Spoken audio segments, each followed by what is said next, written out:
Good morning everyone, good morning to all. Audio video clear है सब कुछ? Good morning, good morning.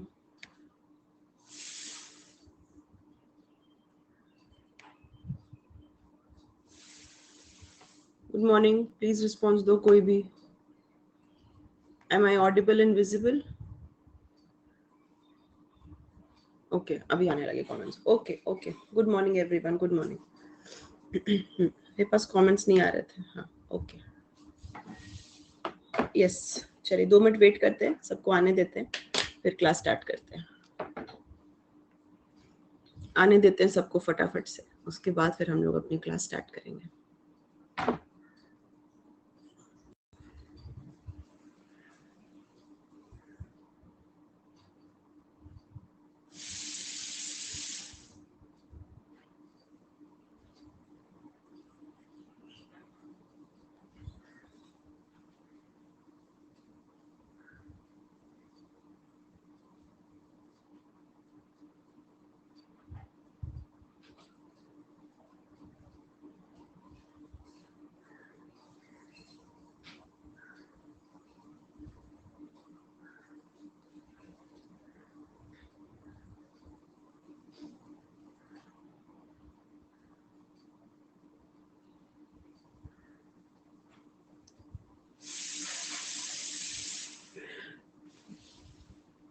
Good morning. Okay, चलो start किया जाए।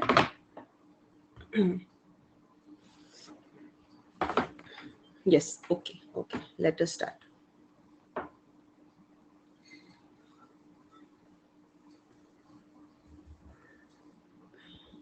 बस 1 मिनट।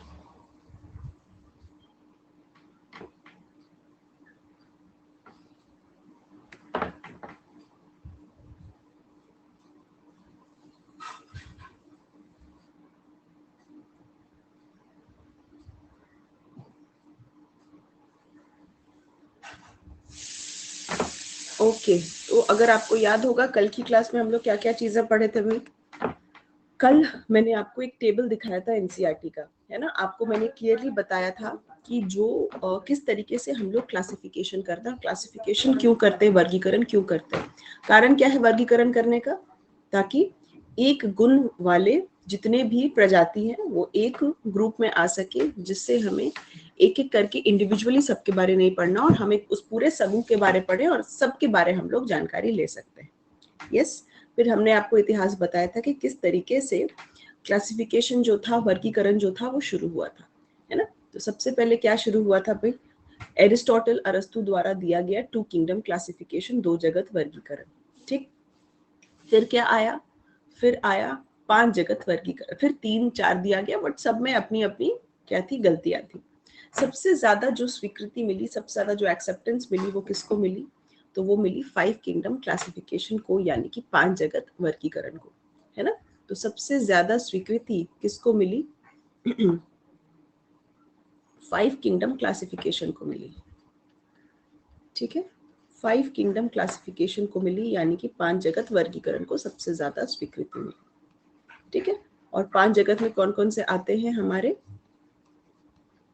तो Monera, protista, fungi, Plantae and animalia, है ना। ये 5 जगत आते हैं। ठीक है, जिसमें कि आपको सबसे पहले क्या ध्यान रखना है? आपको सबसे पहले ध्यान ये रखना है कि सिर्फ मोनेरा में क्या था, हम लोग कुछ क्या पढ़े थे, क्राइटेरिया पढ़े थे, जिसके बेसिस पे ये सब क्लासिफाई होता था, ये सब वर्गीकृत किया जाता था। तो अगर आपको याद होगा कि सिर्फ मोनेरा में जो सेल टाइप था, जो कोशिका प्रकार था, वो क्या था? वो था प्रोकैरियोटिक। जो मोनेरा में कोशिका प्रकार था वो क्या था? प्रोकैरियोटिक। और बाकी सब में जो सेल टाइप था, यानी कि कोशिका प्रकार था, क्या वो यूकैरियोटिक था? ठीक है ना। तो एक तो हमने ये वाली बात पढ़ी थी, राइट। एक तो हमने ये वाली बात पढ़ी थी कि प्रो और यू। प्रोकैरियोटिक मतलब क्या है? जहां पे न्यूक्लियर मेम्ब्रेन वेल डिफाइंड नहीं है, जो केंद्रक झिल्ली है वो अच्छी तरीके से परिभाषित नहीं है, जबकि यूकैरियोट में जो केंद्रक झिल्ली है वो अच्छी तरीके से परिभाषित है। ठीक है, तो उस पूरे टेबल में हमारी 2 हेडिंग थी। एक तो ये सेल टाइप वाली हेडिंग थी, है ना। एक सेल टाइप यानी कि कोशिका का प्रकार वाली हेडिंग थी, और एक और कौन सी हेडिंग थी, न्यूक्लियर मेम्ब्रेन यानी कि केंद्रक झिल्ली, केंद्रक झिल्ली। ठीक है, तो केंद्रक झिल्ली किसमें अनुपस्थित है, प्रोकैरियोट में, है ना। प्रोकैरियोट में क्या है, ये एब्सेंट है, जबकि यहाँ पे केंद्रक झिल्ली मौजूद है। ठीक, और बताओ क्या हम लोगों ने कोशिका भित्ति के बारे में भी बात की थी, सेल वॉल के बारे में भी बात की थी, है ना। किस किस में सेल वॉल था, बताओ जरा जल्दी से। मोनेरा के पास सेल वॉल था, है ना। मोनेरा में सारे के सारे बैक्टीरिया आते हैं, यानी कि सारे के सारे जीवाणु आते हैं, और मोनेरा के पास सेल वॉल था, मोनेरा के पास कोशिका भित्ति थी। ये सेल वॉल किसकी है भाई?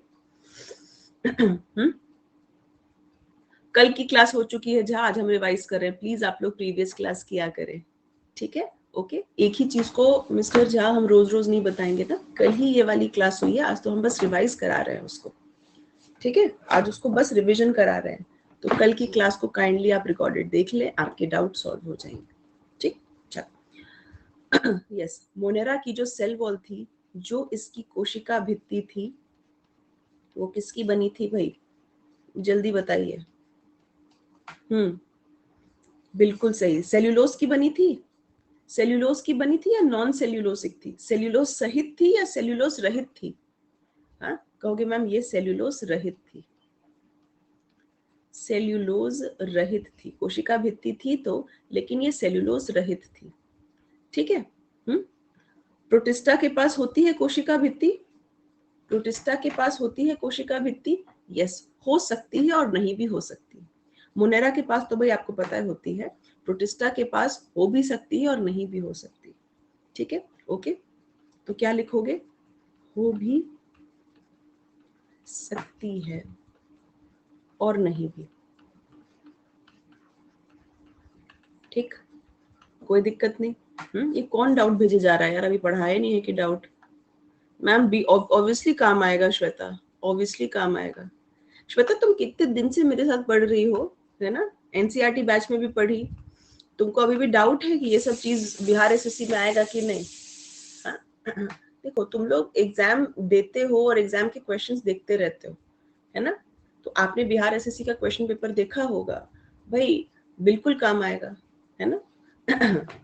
सबसे पहले देखो, तुम लोग पढ़ने के पहले ना ये पूछते हो कि मैम काम आएगा कि नहीं, अगर नहीं है तो हम फिर नहीं पढ़ेंगे, फिर हम निकल जाएंगे, ठीक है। पहले आप ये बताइए कि एग्जाम में काम आएगा कि नहीं, ठीक है। और इसी के वजह से बहुत लोग सफर किए बीपीएससी में, ठीक है, क्योंकि जहां अगर मुश्किल चीज बताने लगो तो फिर होता है कि आधी जनता निकल लेती है कि भाई ये सब चीज तो मैम आता ही नहीं। हाँ, तो जितनी चीजें पढ़ सकते हो ये सब बेसिक नॉलेज है, ठीक है, ये सब बेसिक नॉलेज है, ओके। हाँ, पहली बार दोगे श्वेता, हमको पता है पहली बार दोगे, लेकिन कभी भी आप पहली बार देख कोई भी एग्जाम देते हो, तुम लोग को हम हमेशा यही बताए हैं, तो तुम लोग क्वेश्चन पेपर तो अपने से देख सकते हो। हाँ, तुम लोग क्वेश्चन पेपर तो अपने से देख सकते हो ना, भले हम समझ सकते हैं कि जो साइंस बैकग्राउंड का नहीं है या पढ़ाई अपने से नहीं हो सकती, बहुत सारी चीज समझ में, लेकिन क्वेश्चन पेपर तो अपने से देख सकते हो, है ना। तो सबसे पहला काम आप लोग ये करिए कि क्वेश्चन पेपर अपने से पहले देख के रखो, उसके देखो दो फायदे हैं, ठीक है। तो तुम लोग आए दिन, तुम लोग नहीं, कई बार जो कहते हैं ना लोग की कोचिंग चीटिंग कर देता है ना, लोग अपना कोर्स बेचने के लिए चिकनी चुपड़ी बातें करते हैं, तो तुम उसमें आओगे नहीं, क्योंकि तुमने पीवाईक्यू देखा हुआ है ना, तुमको एक तरह से पैटर्न पता है कि हाँ भाई पैटर्न यही होता है और ये टीचर यही पढ़ा रहे, तो ये एक्चुअल में चिकनी चुपड़ी बातें नहीं कर रहे, ठीक। पैटर्न नहीं देखते हो तो तुमको कोई भी बरगला सकता है कि अरे ये आता है वो आता है, ठीक। तो इसलिए क्वेश्चन पेपर अपने से कम आप जिस भी एग्जाम की तैयारी सोचे हैं कि ये एग्जाम हमको टारगेट करना है, ये देना है, तो उसका एक स्टेप करो कि अपना क्वेश्चन पेपर धीरे धीरे देखना शुरू कर दो, ठीक है। सब लोग अपना एक अपने से एक ये काम करो, और जो अपने बीपीएससी वाले हम आपको पहले ही बोले हैं कि थोड़ा सा धीरे धीरे यूपीएससी का क्वेश्चन पेपर बीच बीच में देखते रहिए, ठीक है। हाँ, यस, नहीं श्वेता, अब वो हम आपकी बात ठीक है, हम सिर्फ आपके लिए नहीं कह रहे हैं, हम सिर्फ सभी के लिए बात कह रहे हैं, ठीक है। जो भी न्यू स्टूडेंट्स है, तुम लोग के दिमाग में आता है ना कि ये मतलब ये कोर्स ले नहीं ले, तो आपको पेपर जब पता होता है ना, तो आप अपने से अपना डिसीजन ले सकते हैं, ठीक है। और तुमको इस बार बोले कि खेला, इस बार ही बीपीएससी खेला है, अदरवाइज इसके पहले खेला नहीं था, है ना। और स्टेट पीसीएस और यूपीएससी में फर्क ही यही था कि स्टेट पीसीएस में प्री में साइंस पूछता था, अब इस बार खेल गया, साइंस टेक पूछ दिया। ठीक है, तो इसका मतलब है कि हम लोग को वैसे भी प्रिपेयर्ड रहना है। ठीक है, अभी तुम लोग को हम थोड़ा सा अभी क्लासेस बढ़ा दिए हैं, चाहे यहाँ हो या यूट्यूब पे हो, यूट्यूब पे भी साइंस और टेक साथ में मिला के बता रहे हैं। ठीक है, अब आज जैसे टेक में क्या बताएंगे तुम लोग को, अभी हम थोड़ा सा बैक्टीरिया का स्ट्रक्चर अभी यहाँ पे बता देंगे। शाम वाला यूट्यूब का क्लास में ना वो उन बैक्टीरिया के बारे में बात करेंगे। ठीक है, उन बैक्टीरिया के बात करेंगे जो हाल फिलहाल न्यूज में। ठीक है, फ्लैश ईटिंग बैक्टीरिया कुछ कुछ है। ठीक है, ओके, तो उससे क्या होगा कि एक बेसिक साइंस और टेक दोनों तुम्हारा एक साथ चलता रहेगा। ठीक है, तो यूट्यूब का क्लास भी किया करो। सबसे tough state PSC PT BSc हो गया। हाँ एग्जैक्टली राहुल, है ना। तुम लोग को यूपी पीएससी का भी डिस्कशन हम कराए थे, एमपी पीएससी, हरियाणा पीएससी, सबका डिस्कशन क्वेश्चंस यहाँ पे कराए हुए थे, है ना। लेकिन बीपीएससी इस बार नेक्स्ट लेवल पे चला गया। ठीक है, कोई बात नहीं, तो हम लोग भी तैयारी अपनी वैसी ही रखेंगे। ठीक है, हम लोग भी तैयारी वैसी ही रखेंगे। ठीक है, तो अगर आप लोगों का टारगेट ये सब एग्जाम है, जैसे कि बिहार टीचर एग्जाम है, ये सब है, तो आप एनसीईआरटी पर पहले फोकस करो। ठीक है, और ये जो हम क्लास बता रहे हैं ये सब बेसिक ही बता रहे हैं, तो उस एग्जाम के अगर आप एस्पिरेंट हैं तो ये सब आपको काम ही आएगा। फिर पैटर्न चेंज हो तो मैम, तो रानी तो फिर तो हम लोग ऑलरेडी रेडी है ना, हम लोग एनसीईआरटी पूरा पढ़े ही हुए हैं, टेक पूरा पढ़ ही लेंगे, अब क्या ही पैटर्न चेंज करेगा। ठीक है, अब क्या ही पैटर्न चेंज करेगा बताओ। तो यही होगा कि अगले साल फिर आपको एनसीईआरटी पूछ देगा, टेक कुछ भी नहीं करेगा। ठीक है, अगले साल यही करेगा प्रीलिम्स में कि टेक नहीं पूछेगा, सिर्फ आपको पूछेगा, तो फिर भी आपके लिए फायदा है, क्योंकि मेंस में तो टेक ही पूछता है ना, मेंस में तो साइंस नहीं पूछता है ना कि मोनेरा का सेल स्ट्रक्चर एक्सप्लेन करो। ठीक है, ओके, यस। हाँ, तो आपके लिए ये फायदा है। हाँ, रिकॉर्ड क्लास में किए हो जा तो फिर कोई दिक्कत नहीं है, आप या तो रिवाइज कर सकते हो या आप कोई और सब्जेक्ट पढ़ लो, आपकी मर्जी है। ठीक है, तो पता चला एनसीईआरटी से आ गया तो हम लोग ऐसे ही प्रिपेयर्ड है, हम लोग तो ऐसे ही प्रिपेयर्ड है। ठीक है, चलो, फंगस का सेल वॉल क्या है?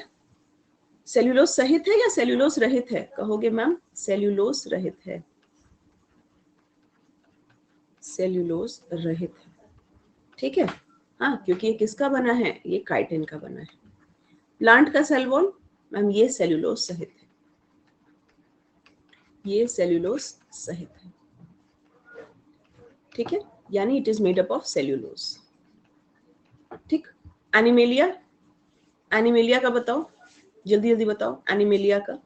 एनिमेलिया में तो सेल वॉल है ही नहीं, no cell wall, no cell wall. ठीक है, कोशिका भित्ति है ही नहीं।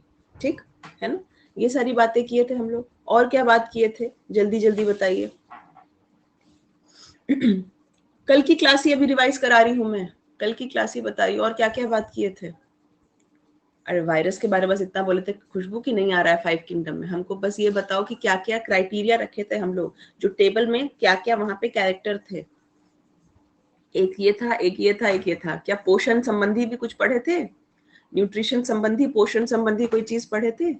हाँ, ये क्या हो सकता है? एनिमेलिया क्या होते हैं? ये परपोषी होते हैं। कवक क्या होते हैं? परपोषी होते हैं। ठीक है, मोनेरा क्या होता है? स्व भी हो सकता है और परपोषी भी हो सकता है। ठीक है, प्रोटिस्टा क्या होता है? प्रोटिस्टा भी स्व भी हो सकता है और परपोषी भी हो सकता है। और प्लांटे क्या होता है? स्वपोषी। ठीक है, यानी कि कहने का मतलब है, हम मोनेरा में जिनके बारे में पढ़ते हैं वो ऑटोट्रॉफ भी हो सकते हैं, हेट्रोट्रॉफ भी हो सकते हैं। ठीक है, दोनों गुण उनमें क्या हो सकता है? दोनों प्रेजेंट हो सकता है।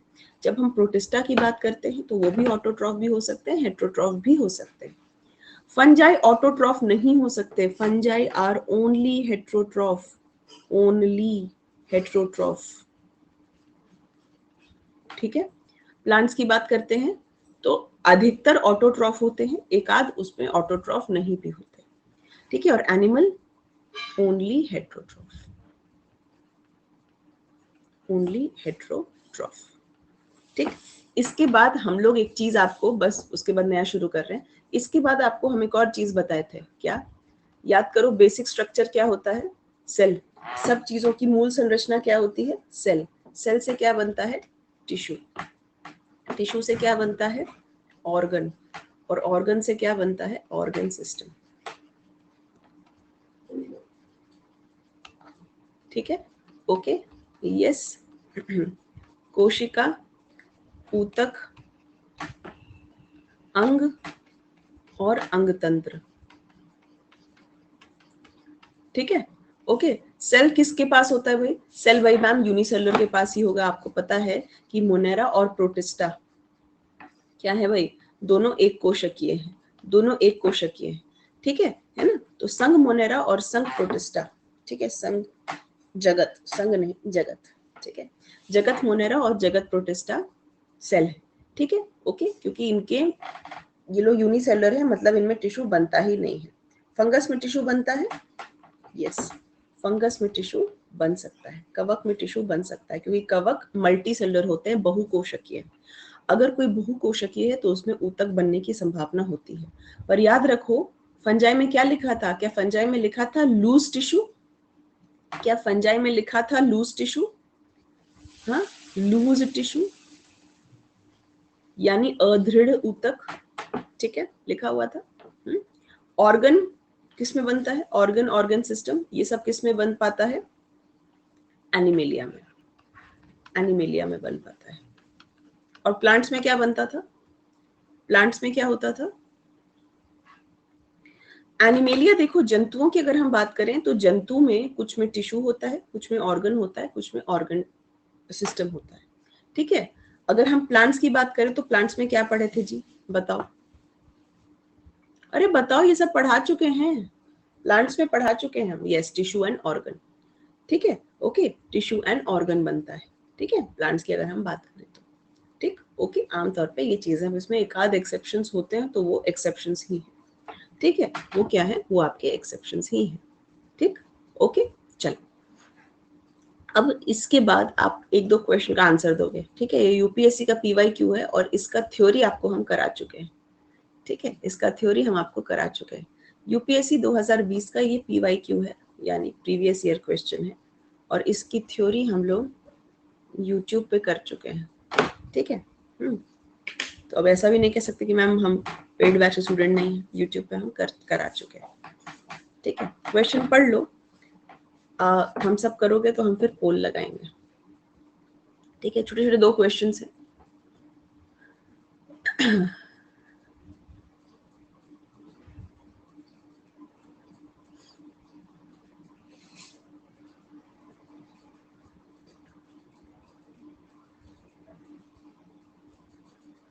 हम सब करोगे तो पोल लगाएंगे,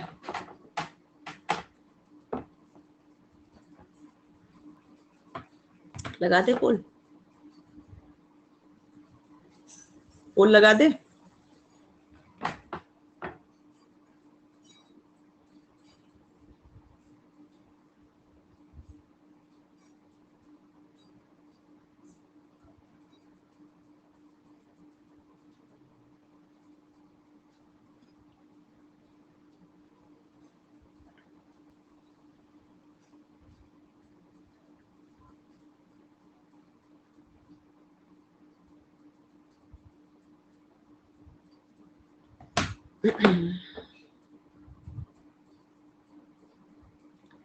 राहुल, तनु, काजल, थ्री पेरेंट बेबी भूल गए? थ्री पेरेंट बेबी पढ़ाए थे तुम लोगों को? कहोगे मैम इस पे तो थ्री पेरेंट बेबी का नाम ही नहीं है, ठीक है। थ्री पेरेंट बेबी पढ़ाए थे। थ्री पेरेंट बेबी क्या होता था? हाँ, बताना जरा, थ्री पेरेंट बेबी क्या होता था?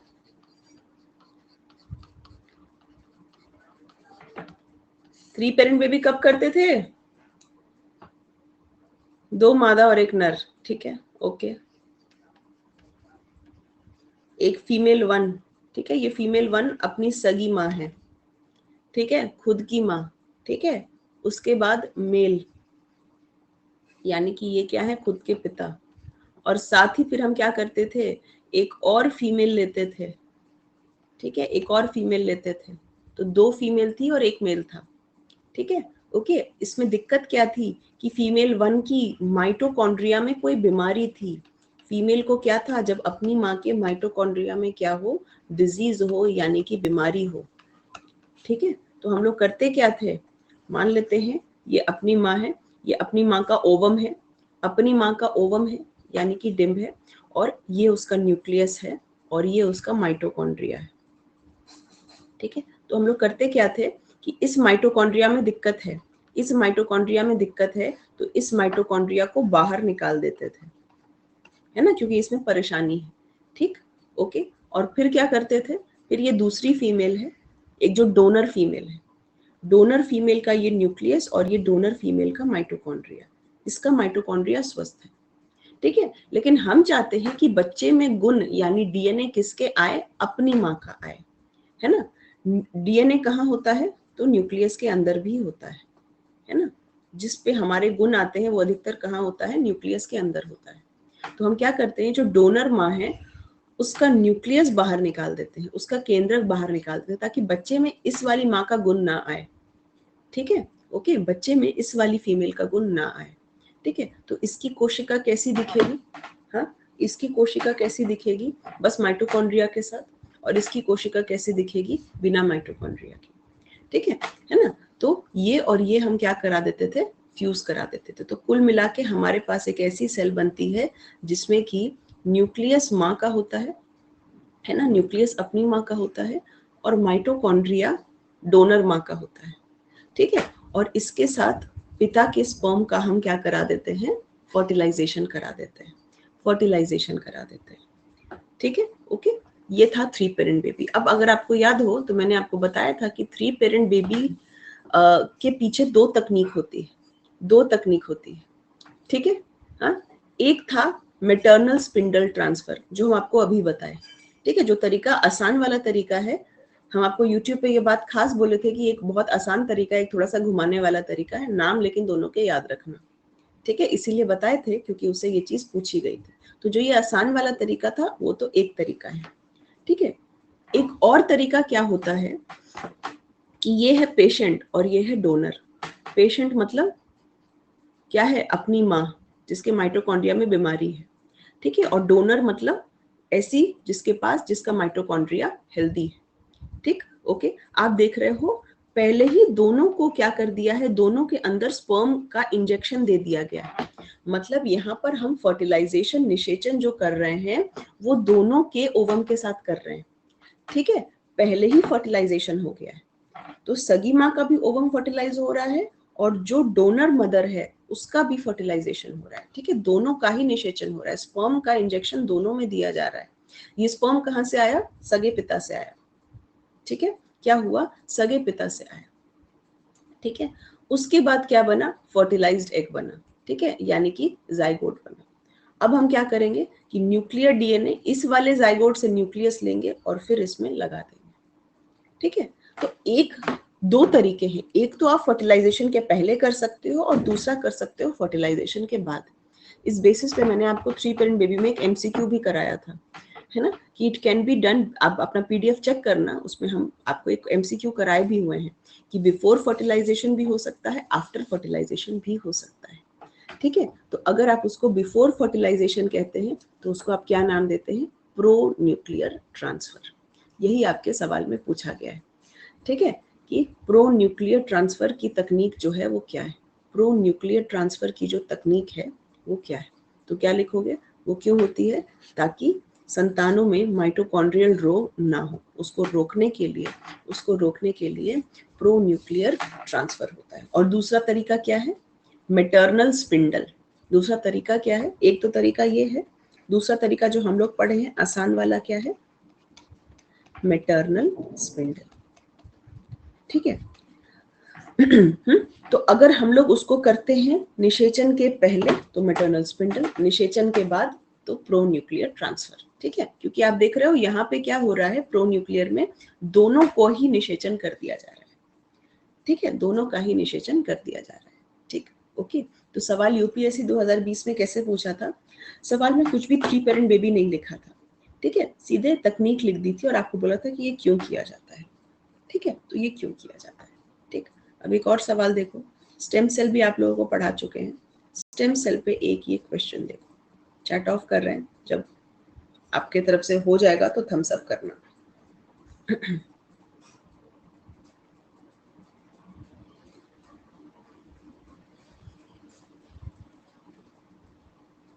यूपीएससी 2012 का सवाल है, ठीक है, 2012 का सवाल है।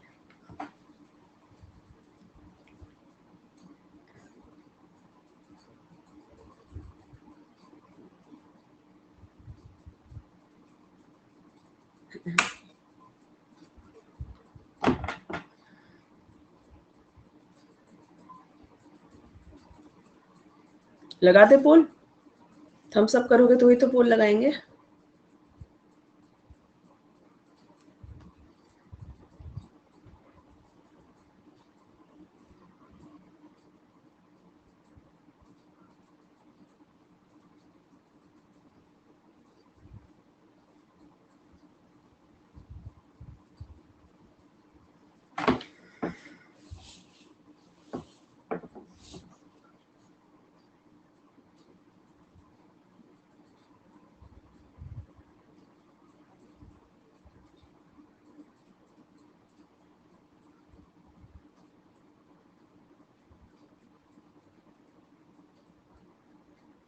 राहुल, काजल, अभिषेक।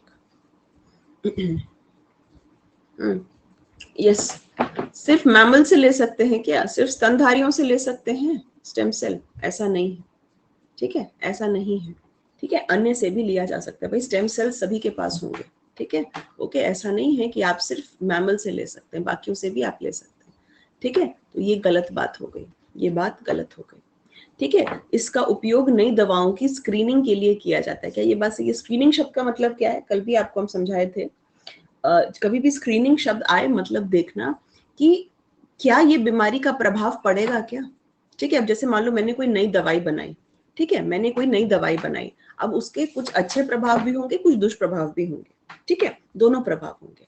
अब क्या मैं उसको सीधे भेज दूं कि भाई लोगों पे हम टेस्ट करके देख लेते हैं?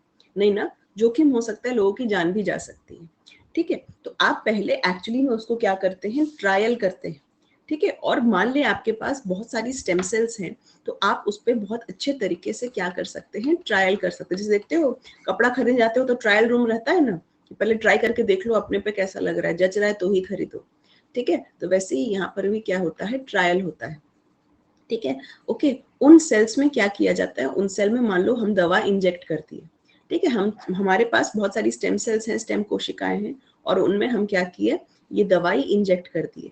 तो उसके बाद हम देखेंगे कि क्या इस सेल में कोई प्रभाव पड़ रहा है। ऐसा तो नहीं है कि ये बहुत जल्दी सेल डिवीजन कर दे रही है, या ऐसा तो नहीं है कि इसके अंदर हो रहे रिएक्शन स्लो हो जा रहे हैं, ठीक है। क्योंकि अगर ये स्टेम सेल्स में कुछ चेंजेस दिखा रहा है तो पक्का आपकी बॉडी में भी चेंजेस दिखाएगा, ठीक है। आफ्टर ऑल हम लोग की बॉडी सेल से बनी है, ठीक है। तो हम दवाई इंजेक्ट कर देते हैं स्टेम सेल में, और फिर उसके बाद देखते हैं कि उसका किस तरह से रिएक्शन आ रहा है, किस तरीके से प्रभाव आ रहा है, ठीक है। क्या दुष्प्रभाव हो सकता है क्या? अगर मान लो कि कोई दवाई बहुत तेजी से आपकी बॉडी में सेल डिवीजन कर रही है, इसका मतलब है कि वो बहुत अच्छी भी नहीं है, क्योंकि कैंसर की भी एक यही प्रॉपर्टी होती है, कैंसर के सेल्स बहुत तेजी से सेल डिवीजन कर रहे हैं, ठीक है। तो अगर कोई दवाई बॉडी में बहुत तेजी से सेल डिवीजन कर रही है, कोशिका विभाजन की दर बहुत तेज है, इसका मतलब कहीं ना कहीं वो दिखाता है कि ये आगे चल के कैंसर कॉज कर सकती है, कैंसर का कारण बन सकती है, ठीक है। इसलिए ये चीज क्या है, अच्छी नहीं होगी, ठीक, ओके। आई है बात समझ में? तो ये चीजें क्या है आपको जाननी, ठीक है। It can be used for medical therapies, बिल्कुल। किन किन मेडिकल थेरेपी में इनका हम यूज कर सकते हैं, चिकित्सा उपचारों में किन किन का यूज कर सकते हैं बताइए। स्टेम सेल थेरेपी आप कहाँ कहाँ इस्तेमाल कर सकते हैं?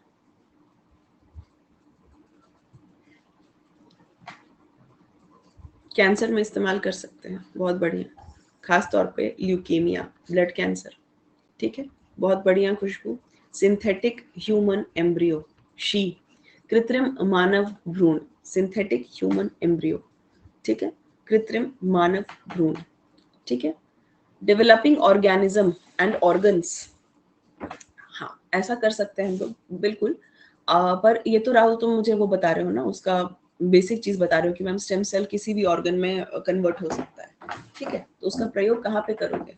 तुम उसको रख सकते हो कि कैंसर अगर हुआ और हम लोगों को जरूरत है कि बोन मैरो का स्टेम सेल लिया जाए ताकि बोन मैरो के नए सेल्स बन सके, तो हम फिर उसमें इस्तेमाल कर सकते हैं, ठीक है। और कहाँ इस्तेमाल कर सकते हैं? मैंने आपको बताया था भारत में स्टेम 1 को मंजूरी मिली है, और वो स्टेम 1 कहाँ इस्तेमाल होता है? आर्थराइटिस में, है ना, जो जोड़ों वगैरह में दर्द होता है उसमें भी क्या होता है, ये इस्तेमाल होता है।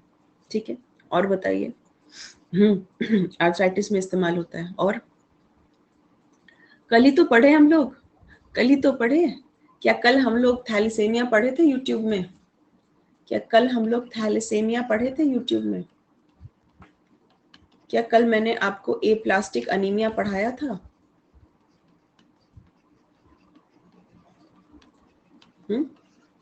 Sickle cell anaemia. कल की यूट्यूब की क्लास में हम लोग इन तीनों के बारे पढ़े थे, और तीनों से जुड़ी जो सरकार की योजनाएं अभी हाल फिलहाल में चर्चा में है उनके बारे पढ़े थे। ठीक है, क्या लक्ष्य रखा गया है कि 2047 तक सिकल सेल अनीमिया क्या कर दिया जाएगा, इरेडिकेट कर दिया जाएगा। ठीक है, ओके। और ये कहाँ शुरू हुआ? एमपी। योजना सिकल सेल एनीमिया मिशन कहाँ शुरू हुआ? एमपी में शुरू हुआ, शाहदौल डिस्ट्रिक्ट, एमपी। ठीक, ओके। इसके बाद थैलीसेमिया और ए प्लास्टिक अनीमिया के लिए क्या है भाई? आपको पता है थैलीसेमिया बाल सेवा योजना, TBSY। थैलेसेमिया बाल सेवा योजना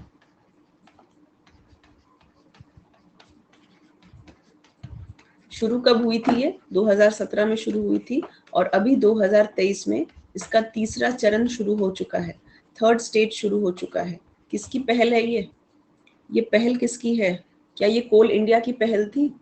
बिल्कुल, कोल इंडिया की पहल है, जहां पर लोगों को क्या किया जाता है, एक बार के लिए जो बोन मैरो ट्रांसप्लांट है ना, उनसे जुड़ी हुई क्या प्रोवाइड की जाती है? आर्थिक मदद प्रोवाइड की जाती है ना। अभी तक 356 बोन मैरो ट्रांसप्लांटेशन हो चुके हैं। ठीक है, ओके। तो ये है थैलेसेमिया बाल सेवा योजना। हर साल 8 मई को वर्ल्ड थैलेसेमिया डे मनाया जाता है। ठीक है, ओके। तो इनकी इलाज में भी क्या इस्तेमाल किया जा सकता है? स्टेम सेल्स इस्तेमाल किए जा सकते हैं। ठीक है, आई है बात समझ में सभी के? राइट। अब देखो, कल जो हम लोग पूरी चीज पढ़े, इसमें मैंने आपको बताया था कि हीमोग्लोबिन कितने प्रकार का है। थैलेसेमिया में अल्फा थैलेसेमिया होता है, बीटा होता है। ए प्लास्टिक अनीमिया में क्या होता है कि किसी भी तरीके से ना तो आरबीसी बनते हैं, ना तो डब्ल्यूबीसी बनते हैं, ना तो प्लेटलेट बनते हैं। तो ए प्लास्टिक अनीमिया का एक आपको हम लक्षण क्या बताए थे? पैनसाइटोपिनिया। पैन का मतलब क्या है? सारा। साइटो का मतलब सेल, मतलब सारे ब्लड के सेल। और पीनिया मतलब क्या हो जाते हैं? कम हो जाते हैं। पीनिया, किसी भी वर्ड के आगे अगर पीनिया लिखा है तो मतलब क्या है? कम हो जाता है। तो अगर ये सब कम हो जाएगा तो मतलब आरबीसी कम, अनीमिया हो ही जाएगा इंसान को। डब्ल्यूबीसी अगर कम हो गया तो आपको इन्फेक्शन लगते रहेगा। प्लेटलेट कम हो गया तो क्या होगा? रक्त का थक्का नहीं बनेगा, आंख से ब्लीडिंग, स्टूल से ब्लीडिंग। ठीक है, स्टूल यानी मल से खून, ये आपके यूरिन में ब्लड, सब आता रहेगा। ठीक है, तो कुल मिला के बहुत ही भयानक चीज हो सकती है। जीभ में भी हमने देखा था कैसे ब्लड क्लॉट बन गए थे। ठीक है, ओके। और सिकल सेल एनीमिया तो आपको पता है आरबीसी का शेप कैसा हो जाता है? आधे चांद के प्रकार का हो जाता है। ठीक है ना। और इससे ब्लड क्लॉटिंग में क्या आ जाती है? दिक्कत आ जाती है। ठीक, इसमें कौन सा चेन प्रभावित होता है? तो सिकल सेल अनीमिया में बीटा चेन प्रभावित होता है, हीमोग्लोबिन का। थैलेसेमिया में अल्फा भी प्रभावित हो सकता है, बीटा भी प्रभावित हो सकता है। ठीक है, बीटा भी प्रभावित हो सकता है। ठीक है, तो बताइए भाई इस क्वेश्चन का आंसर क्या हुआ? पहला गलत है, 2 और 3 करेक्ट। 2 और 3 क्या है? करेक्ट। ठीक है, इस बार भी आपने देखा होगा कि ज्यादा बोलबाला आपके स्टेटमेंट बेस्ड क्वेश्चंस का था, है ना, कि जो भी कथन वाले सवाल हैं उनका ही ज्यादा था। तो आप लोग फोकस करो उन वाले पे, क्योंकि जो सिंगल वर्ड वाले क्वेश्चन होते हैं जिसमें सिंगल ऑप्शन रहता है और स्टेटमेंट नहीं होता है, ठीक है, तो वो तो अगर आपको आता है तो आप अच्छे से आंसर कर सकते हैं, नहीं आता है तो नहीं आता, वो वाली बात है। नहीं, स्टेटमेंट में थोड़ा सा दिक्कत हो जाता है कि भाई सही गलत है चुनना है और फिर मार्क करना है, उसमें गलत होने के चांसेस आपके क्या होते हैं? बढ़ जाते हैं। ठीक, चलो ओके। फिर हम लोग आज मिलेंगे कब? 6 बजे, 6:15 बजे यूट्यूब पे मिलेंगे। ठीक है, इनफैक्ट 6 बजे ही मिलेंगे। ठीक है, 6 बजे आज हम लोग कहाँ मिलेंगे? YT पे मिलेंगे। हाँ एग्जैक्टली राहुल, वो आई अग्री, क्योंकि पेपर बहुत लेंदी हो गया, पेपर बहुत लेंदी हो गया था। ठीक है, हाँ 11 बजे तो ऐसे मिलेंगे, मैं ऐसे बात कर रही हूँ कि 6 बजे हम लोग यूट्यूब पे मिलेंगे और आज हम लोग इम्पॉर्टेंट बैक्टीरिया डिस्कस करने वाले हैं। ठीक है, तो आज की क्लास प्रीलिम्स और मेंस दोनों पर्सपेक्टिव से आपके लिए इम्पोर्टेंट होगी। ठीक है, और बैक्टीरिया, बैक्टीरियल डिजीजेस, कौन से अभी बैक्टीरिया हाल फिलहाल चर्चा में नहीं, कल क्लास नहीं हुई थी शांभवी। कल एक्चुअली हुआ क्या था ना कि ये जो पेन है ना मेरा, मतलब आपको पता है ना अकेडमी पे जब क्लास होती है तो इसी पर होती है, लाइक मतलब यूट्यूब की क्लास तो हम लोग वहां से लेते हैं, इसकी क्लास जो है वो इधर से ही होती है। ठीक है, तो अब इसके साथ इसका ही एक पेन आता है, ये वाला जो इसके साथ चलता है। ठीक है, नहीं 11 बजे प्लस पे होती है क्लास। ठीक है, ओके। और कल शाम की क्लास में मतलब गायब हो गया वो, मिल ही नहीं रहा था, मिल ही नहीं रहा था। ठीक है, तो अब फिर कैसे बिना लिखे तो दिखा, मिला कैसे, मिला ऐसे कि वो एक फर्नीचर है यहाँ पे टीवी के नीचे जो वो होता है ना कंसोल, उसके पीछे था। तो जब मेड ने जब वो झाड़ू लगाया तब जाके अंदर से निकला, तो ऐसी जगह था कि दिख ही नहीं रहा था। अब वो बाबू खेल रही होगी, अपना खेलने में कहीं फेंकी होगी, तो इसीलिए फिर हम उसको रिशेड्यूल किए आज के लिए, क्योंकि बिना लिखे पढ़ाने में ना मजा आता है ना आपको पढ़ने में मजा आएगा, लिख लिख के पढ़ाने में एक अलग ही है। ठीक है, तो अरे ऐसे कैसे पीट देंगे। तो अभी वो अपना वॉकर, नहीं अभी नहीं राहुल, अभी नहीं अभी तो यहाँ पे हुआ ही नहीं है फाइनल। तो क्या कहते हैं, तो अपना वॉकर पे भी चलना सीखी है, तो आती है, अपना जो भी चीज रहता है सब फेंकती है और फिर अपना यू टर्न लेके निकल जाती है, अपना काम है बिजी। आपका काम है कि आप उसको समेटते रहें। तो अब यहाँ पे उसको मजा आता है, मेरी बुक्स रहती हैं, पेन वेन रहता है, यही है। ठीक है, चलो। सो आज आप लोगों को बता दें, आज 28 तारीख है और आज आखिरी दिन है जब आपको अनअकैडमी के सारे सब्सक्रिप्शंस पर 40% का डिस्काउंट मिलता है। ठीक है, तो आप में से जो भी लोग सोच रहे हैं क्या करने का, एनरोल करने का, आप ले लीजिएगा, कोड यूज कर लीजिएगा एराज लाइव। ठीक है, 40% डिस्काउंट के लिए। ओके, अब हम लोग मिलते हैं 11 बजे यहाँ पे प्लस की क्लास में। ठीक है, चलिए, ओके, बाय बाय।